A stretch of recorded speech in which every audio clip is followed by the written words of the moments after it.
একাধারে একদিক দিয়ে বলতে গেলে এটা একটা সিজনেরও একটা এফেক্ট থাকে। আমি আজকাল অনেক পেশেন্ট দেখি, মেল ইভেন ফিমেলও বোথ, যারা আমার কাছে আসছে ইউটিআই নিয়ে।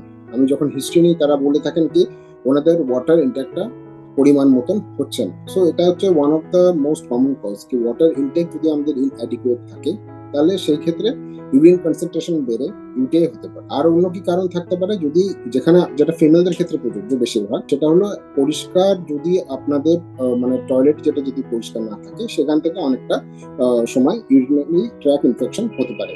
যেহেতু ফিমেলের ইউরেথ্রা যেটা ট্র্যাক রয়েছে সেটা অনলি 4 সেন্টিমিটার, তো ওখান থেকে অ্যাসেন্ডিং ইনফেকশন হওয়া সেটার চান্সটা অনেক বেশি।